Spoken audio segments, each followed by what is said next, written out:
یہ قرآن سنت کے عالم ہے، اللہ کے شہداء ہیں اللہ کی زمین پر. اور کیونکہ فرمایا مالک خالق العمرا، جب تک وہ مالداروں اور حکمرانوں کے دروازوں پہ نہیں جھکتے رہیں گے تو یہ اللہ کے شہداء اور امین ہوتے ہیں. فیضا خالتون فملکوا فی الدین، حضور علیہ السلام نے فرمایا اگر انہوں نے اپنا سہارا بنا دیا کسی مالدار اور حکمران کو تو حضور نے فرمایا کہ یہ لٹیرے ہیں اللہ کی نظر میں. اللہ تعالیٰ ہمیں لٹیرا بننے سے محفوظ فرمائے. تو علماء کو اللہ تعالیٰ نے شہداء اور امنا کہہ دیا. فاولئک مع الذین انعم اللہ علیہم من النبیین والشہداء والصالحین، چوتھے نمبر پر صالحین اور 22 پیپل، وحسن اولئک رفیقا. تو انبیاء اس میں کام پر ہے اور انبیاء میں کام پر حضور نبی کریم صلی اللہ علیہ وسلم. بات ذہن میں آئی؟ آپ کے سوال کا جواب ہو گیا. تو رب العالمین. اب تیسرے دلیل پہ ہم جا رہے ہیں. تیسرے دلیل پر کہ الرحمن الرحیم. اب رحمان اور رحیم دو لفظ ہیں اور ان دونوں کا جو فاؤنٹین ہے وہ ہے رحمہ یا رحم. رحمہ تا کے ساتھ یا رحم بغیر تاج. اور رحم اور رحمہ کے لغوی معنی ہوتے ہیں رقت قلبی، دل کی نرمی، دل کی نرمی. اور جس آدمی کا دل نرم ہوتا ہے وہ لوگوں کے ساتھ احسانات بھی زیادہ کرتا رہتا ہے. جس آدمی کا دل سنگین ہوتا ہے اسے احسانات کرنے کا طریقہ ہی نہیں آتا. جس کا دل نرم ہوتا ہے تو اس نے دیکھ لیا کہ ظفر فاضل تکلیف میں ہے تو کون سے چلے گا کہ میں آپ کی کوئی مدد کر سکتا ہوں. صحیح صاحب کی بھی تکلیف میں ہے تو فوراً اس کے ساتھ کوئی ہیلپ کر جاتا ہے کیونکہ اس کی دل کی مرضی ہے اور رقت قلبی اس کا تقاضا کرتا ہے. اب اللہ کے ہاں تو کوئی دل ہے نہیں، اللہ کا کوئی دل نہیں ہے. جو دل میں تو دل کی نرمی بھی نہیں، لیکن وہ جو لازمی صفت نرمی کے پس منظر میں جو پیدا ہو جاتی ہے تو کسی کے ساتھ احسانات کرنا، اسے سپورٹ دینا، اس کو ہیلپ کرنا، اسے ایڈ کرنا، کوئی تو کام ہے اللہ تعالیٰ کا. ٹھیک ہے. تو دونوں الفاظ رحم سے ماخوذ کیے گئے ہیں اور دونوں اللہ تعالیٰ کے اسماء صفتیہ میں ہیں، رحمان اور رحیم. اب رحمان کا معنی کیا ہے اور رحیم کا معنی کیا ہے. بظاہر تو لغت کے اعتبار سے دونوں کا یہ معنی ہے کہ جو رحم کرنے والا ہے، اور ہم کہتے ہیں جو نہایت مہربان محبت رحم کرنے والا ہے. انگریزی میں کہتے ہیں the most merciful and the most kind. سب کے لغت عربی اس کے واقف ہونے اور پھر قرآنی اصطلاحات اور سم سے واقف ہونے، اسی کا تقاضا یہ ہے کہ رحمان کا ایک علیحدہ تقاضا ہوگا اور رحیم کا ایک علیحدہ تقاضا ہوگا. حضرت علی رضی اللہ تعالیٰ سے پوچھتے ہیں کہ جی یہ رحمان اور رحیم کا، تو وہ خود ہی دعا کرتے رہے کہ یا رحمان الدنیا و یا رحیم الآخرہ. اور دنیا میں رحمان کے صفت کا اظہار کرنے والے اور آخرت میں رحیم کے صفت کا اظہار کرنے والے. اب رحمان وہ رحم ہے جو اللہ تعالیٰ دنیا میں ہر کسی پہ کرتا ہے. مجھے رزق دے دیتا ہے اس لیے کہ میں نے کلمہ کہہ دیا لا الہ الا اللہ، حکم تم نے تو کلمہ نہیں کہا، اسے فضل بنا دیا ہے. اور اعلان جو سیکس اسکینڈل وہ ابھی تک واشنگٹن وہ ڈی سی میں بیٹھا ہوا ہے. تو یہ ہم تو اس کے ساتھ بھی کر رہا ہے. ابو جہل کو بھی کھلا رہا تھا، اس نے نبی صلی اللہ علیہ وسلم کو کتنا ستایا، فرعون کو بھی کھلا رہا تھا، اس نے موسیٰ علیہ السلام کتنا ستایا، کنعان کو بھی کھلا رہا تھا، اسے اپنے باپ کو کتنا ستایا، نمرود کو بھی کھلا رہا تھا اور پلا رہا تھا اور بہت فراوانی سے پلاتا اور کھلاتا ہے. اسے کہتے ہیں عمومی رحمت خداوندی جو دنیا میں ہر مخلوق کے ساتھ اللہ تعالیٰ کرتا رہتا ہے. اور رحیم یہ خصوصی رحمت خداوندی جو آخرت میں صرف اہل ایمان سے کرتا رہے. اور تائید قرآن کریم کی آیت کہ وَكَانَ بِالْمُؤْمِنِينَ رَحِيمًا. اللہ کریم فرماتے کہ رحمان تو میں تمام کائنات کے لیے ہوں لیکن رحیم صرف مومنوں کے لیے. وَكَانَ بِالْمُؤْمِنِينَ رَحِيمًا. کہ اللہ تعالیٰ مومنوں پر رحیم ہے، ابو جہل پر رحمان ہے، نمرود پر رحمان ہے، دنیا بھر کے کافروں پر رحمان ہے کیونکہ رزق کے دروازے بند نہیں کرتا کسی پر اور بڑی نرمی سے دیا کرتا ہے. انہیں تو زیادہ ڈیلیشیس دیا کرتا ہے. ہم بھی یہاں کھانے کے لیے آئے ہیں، انہیں زیادہ دیتے ہیں، ہمیں بھی کچھ تھوڑا بہت مل جائے گا. انہیں تو بہت زیادہ دیتا ہے.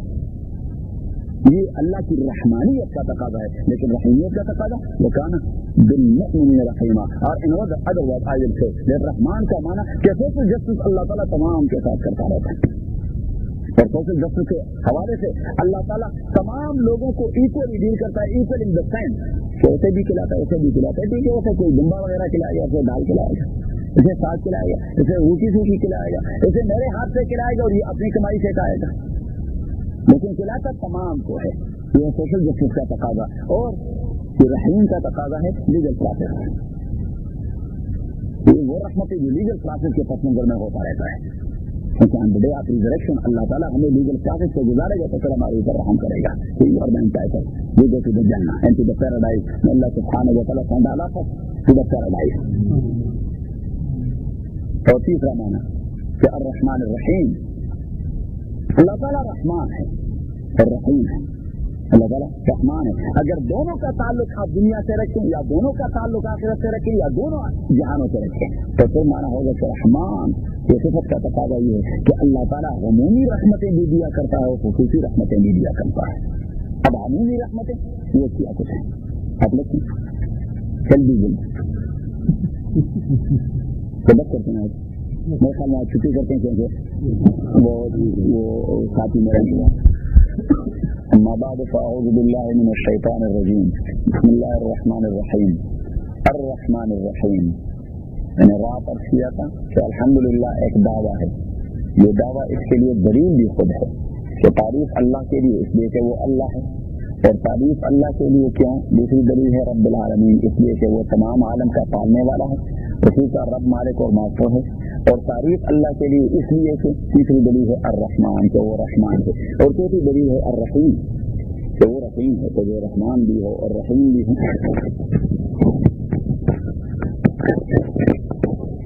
اب بات ہم نے عرض کیا تھا کہ رحمان اور رحیم دونوں کا مبدا اور منبع اور فاؤنٹین وہ ایک ہے جسے کہتے ہیں رحم یا رحمہ.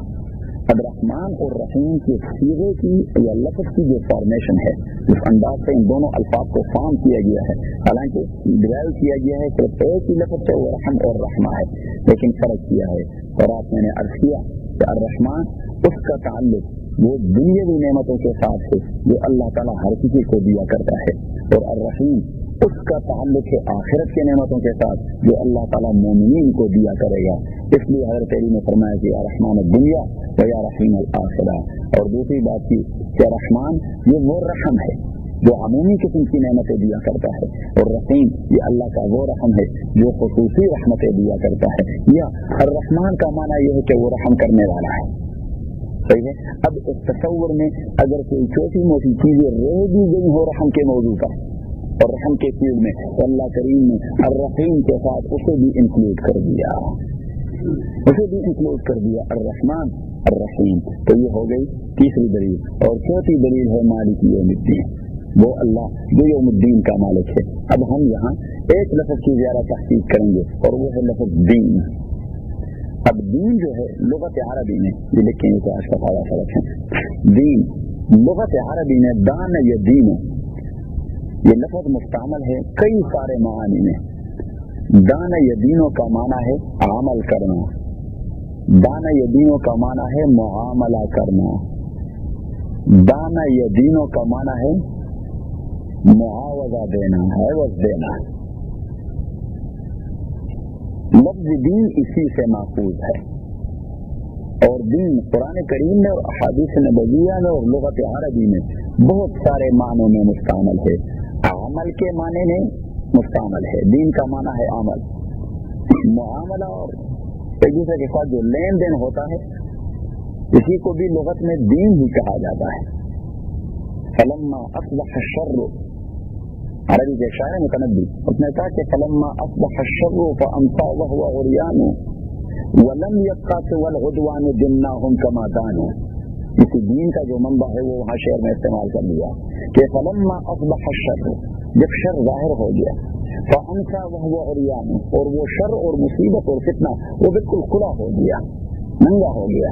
ولم يبقى سوى العدوان اور میرے اور فلاں کے درمیان سوائے دشمنی کی اور کوئی چیز رہی نہیں کیونکہ شر واضح ہو گیا فتنہ واضح ہو گیا. ولم يبقى عربی کے اوپر ایک قیمتی شاعر ہوتے ہیں متنبی اسے تو عربی کا پیغمبر کہا جاتا ہے. اور نے کہا کہ فلما اصبح الشر فامسى وهو عريان کہ جب اس کا فتنہ کھل گیا اور بالکل ننگا ہو گیا.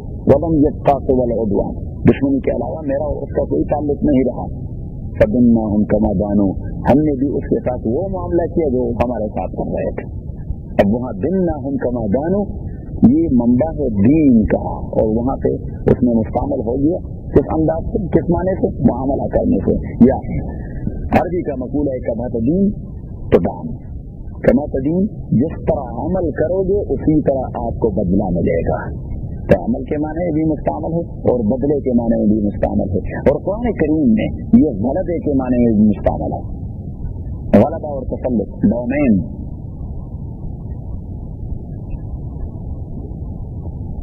اور یہی لفظ دین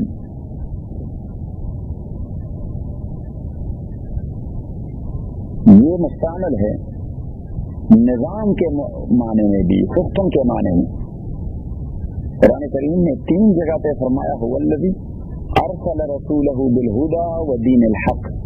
اللہ وہ ذات ہے جس نے اپنے پیغمبر کو بھجوایا ہدایت کے ساتھ، ودین الحق اور سچے دین کے ساتھ، دین الحق اور سچے دین کے ساتھ. وہاں دین الحق کا معنی یہ ہے کہ سچے نظام کے ساتھ، جو اسٹیبلشڈ نظام ہے، ایسا اسٹیبلشڈ جو انسانی بنیادوں پر بنایا گیا ہے، جس میں ریجن، کیسٹ، کلر، کلیم، علاقہ، ان چیزوں کا کوئی تعلق نہیں ہوتا. تمام کو ڈیل کرتا ہے انسانی بنیادوں پر. جارج برنارڈ شاہ جی ڈی ایس جو مشہور ہے، جارج برنارڈ شاہ، تو جی ڈی ایس حالانکہ وہ بڑا متاثر یہودی تھا، لیکن اس نے بھی اپنی ایک کتاب میں لکھا ہے کہ اگر پوری دنیا ایک اسٹیٹ کی شکل اختیار کر گئی، ایک اسٹیٹ جس میں مختلف ریجن ہیں اور کلر ہیں، مختلف ثقافتیں ہیں اور تہذیب ہیں اور مذاہب ہیں اور پتہ نہیں کیا کچھ ہیں، صحیح، اور آپ چاہتے ہیں کہ دنیا جو مشتمل ہے ایک اسٹیٹ پر، اس اسٹیٹ میں امن ہو اور عادل ہو. امن ہو، 2 چیزیں ہوتی ہیں، ایک امن اور ایک عادل، اور یہ دونوں ایک دوسرے کے ساتھ انٹرلنک ہیں. جہاں عادل نہ ہو وہاں امن ہو نہیں ہوتا. یہ امن جو ہے یہ پروڈکشن ہے عادل کا. جب جسٹس ہوگا تو امن ہوگا، جسٹس نہیں ہوگا، چاہے اکنامیکل جسٹس آپ کہیں، پولیٹیکل جسٹس آپ کہیں یا جوڈیشل جسٹس آپ کہیں، جس قسم کے جسٹس کی آپ سوائی کریں گے تو وہاں بدمنی پیدا ہوگی. اگر پولیٹیکل انجسٹس ہو تو پولیٹیکل اسٹیبلٹی نہیں ہوگی، اگر اکنامیکل انجسٹس ہو تو پھر اسٹیبلٹی نہیں ہوگی، وہ امن امان نہیں ہوگا. تو اب اللہ کریم نے فرمایا، برنارڈ شاہ کا میں ذکر کر رہا تھا کہ برنارڈ شاہ نے کہا کہ اگر پوری دنیا ایک ریاست کی شکل اختیار کر گئی جس میں مختلف ریجن، کلر، تہذیب، ثقافت، طباع، عادات، اخلاق، اس کے لوگ رہتے ہیں، اور آپ چاہتے ہیں کہ وہاں عدل بھی ہو اور امن بھی ہو، تو برنارڈ شاہ یہ اعتراف کیے بغیر نہ رہ سکا کہ صرف محمد کے نظام سے ہی یہ اسٹیٹ قائم ہو سکتا ہے. محمد نے جو نظام دیا ہے صلی اللہ علیہ وسلم، اس میں ایک نظام ہے جو انسانیت کو امن و عدل دونوں فراہم کر سکتا ہے. کہ اللہ کریم نے فرمایا وہ دین الحق، میں نے اسے اچھے نظام کے ساتھ، ایک ثابت اور اسٹیبل نظام کے ساتھ بھجوایا. اور کس لیے؟ ظہور والا دین کے لیے. اللہ کریم نے فرمایا کہ میں نے پیغمبر کو بھجوایا اس لیے کہ اللہ چاہتا ہے کہ اس نظام کو دنیا کے تمام نظاموں کے اوپر غلبہ دے دیں. ظہور والا دین کے لیے.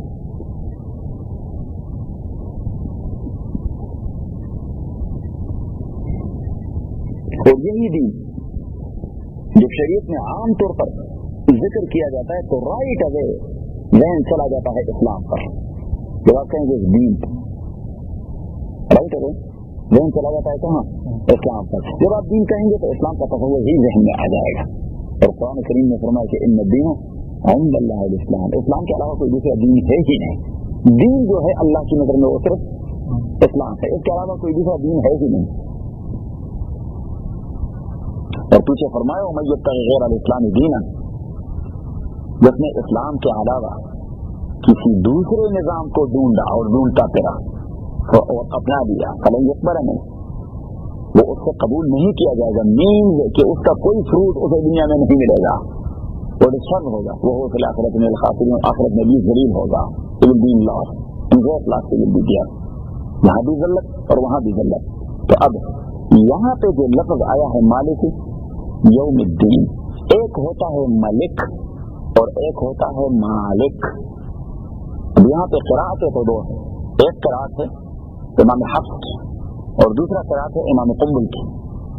جس طرح مذاہب کے امام اس طرح قرأت کے قرآن کریم کے پروننسیشن اور ایکشن کے بھی امام ہیں مستقل، وہ 5 ہیں. تو اب امام قنبل کی روایت وہ جو قرأت ہے وہ کہتے ہیں رب العالمین الرحمن الرحیم ملک یوم الدین.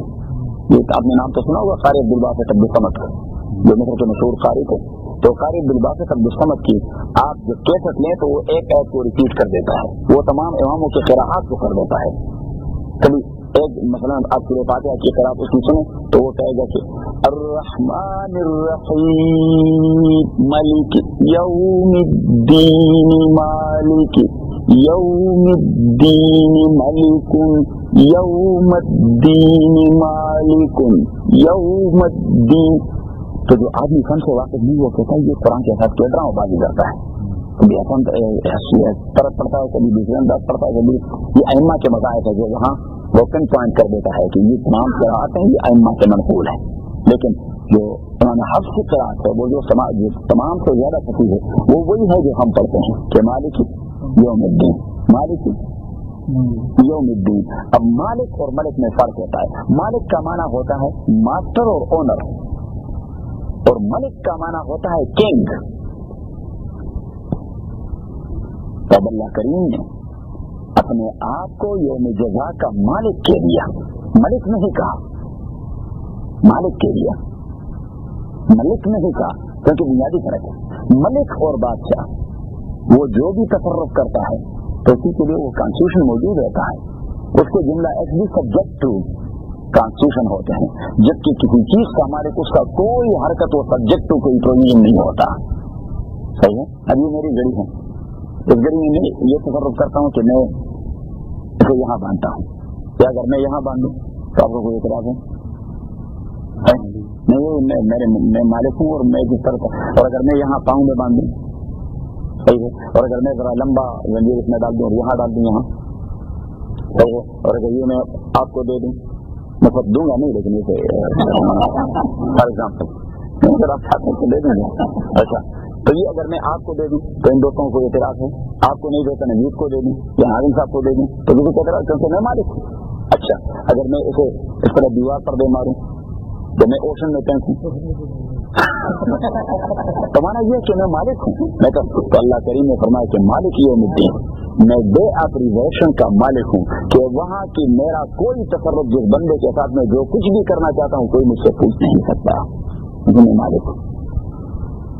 That is the actual thing کہ کیوں اللہ کریم نے ملک نہیں کہا مالک کہا، کیونکہ ملک کے تصور سے، حالانکہ اللہ تعالیٰ ایسا کرتا نہیں کہ وہ رولز کو وائلیٹ کرتا ہے، اس نے اپنے لیے جو رولز بنائے ہیں اسی رولز کو فالو کرتا ہے، لیکن وہ کہتا ہے کہ اگر میں رولز نہ فالو کروں تو میرے رولز ہیں۔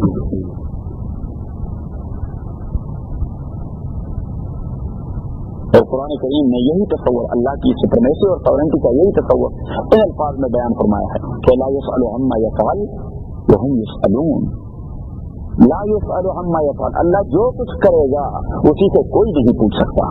کون پوچھے گا اسے؟ کسی سے پوچھے گا انفیریئر سے، اس کا کسی اس کا باس پوچھے گا، تو اللہ کا باس کون ہے جو اسے پوچھنے کی جرأت اور جسارت کرے کہ آپ نے یہ کام کیوں کیا؟ تبھی تو حضرت عیسیٰ نے دعا کی کہ تو عاجز ہیں یہ جو لوگ مجھے خوبی پر چڑھا رہے ہیں، اگر آپ انہیں آزاد دیتے فإن عبادک، یہ آپ کے بندے ہیں، آپ کے مملوک ہیں، آپ کی پراپرٹی ہے، آپ اپنی پراپرٹی میں جس طرح تصرف کریں تو کریں، کوئی تو آپ سے کہہ نہیں سکتا، لیکن وہ ان تقسیم میں فإنک انت العزیز الحکیم، اگر آپ انہیں اس کے باوجود بھی بخش دیں تو عیسیٰ علیہ السلام نے فرمایا کہ آپ اتنے قوت والے ذات ہیں کہ پھر بھی آپ کو کوئی نہیں پوچھ سکتا کہ جرم کرنے کے بعد آپ نے انہیں کیوں معاف کر دیا۔ تو یہ اللہ کی مرضی پر موقوف ہے، اگر وہ چاہے تو ابو جہل کو معاف کرتا نہیں، کیونکہ اس نے خود فیصلہ کر دیا کہ ان اللہ لا یغفر ان یشرک به ویغفر ما، لیکن اگر فار ایگزامپل اس نے فرعون اور ابو جہل کو معاف کر دیا تو کون اعتراض کرے کیوں معاف کر دیا؟ کیونکہ وہ کہتا ہے مالک یوم الدین، روز رضا کا مالک میں ہی ہوں نہیں۔ اور دوسری جگہ فرمایا کہ لمن الملک اليوم، قیامت کے دن ایک آواز آئے گی لمن الملک اليوم، آج کوئی ہے جو مالکیت اور بادشاہی کا دعویٰ کرے؟ تو تمام سناٹا چھا جائے گا، تو خود ہی آواز آ جائے کہ للہ الواحد القہار، کوئی ایسا جو غالب ہے۔ اور حدیث میں آیا ہے نبی صلی اللہ علیہ وسلم نے فرمایا کہ جب اللہ کے سامنے 120 روز اینڈ لائن وہ تمام انسانوں سے لگ جائیں گے تو اللہ کریم اپنی عظمت اور جلال کے انداز میں پوچھ لے گا این الملوک، کہاں ہے حکمران جو میرے قانون کو چیلنج کرتے رہے اور اپنی پسند اور منمانی کرتے رہے، کہاں ہے وہ؟ این المتکبرون، وہ لوگ جو میری زمین پر عقل خانی سے چلا کرتے تھے وہ عقل خان لوگ کہاں ہیں؟ اور این الجبارون، وہ لوگ کہاں ہیں جو میری مخلوق پہ ظلم کے پہاڑ توڑ رہے تھے۔ تین قسم کے لوگوں کا اللہ تعالیٰ ہمیں کسی ایک میں نہ بنا دے۔ این الملوک، این الجبارون، این المتکبرون۔ نبی صلی اللہ علیہ وسلم فرماتے ہیں کہ آواز کس کی ہوگی؟ کلنٹن کی نہیں، ریگن کی بھی نہیں، کسی اور کی بھی نہیں، کائنات کے حکمران کی، کائنات کے بادشاہ اور خالق کی۔ تو تمام لوگوں پہ ایک لرزہ طاری ہوگا۔ قرآن کریم نے فرمایا وَخَشَعَتِ الْأَصْوَاتُ لِلرَّحْمَنِ فَلَا تَسْمَعُ إِلَّا هَمْسًا۔ اللہ کریم نے فرمایا کہ وہاں پہ ایسا سناٹا چھا جائے گا کہ صرف جو لوگ صف برابر کر رہے ہیں اس کے پاؤں کی وہ آہٹ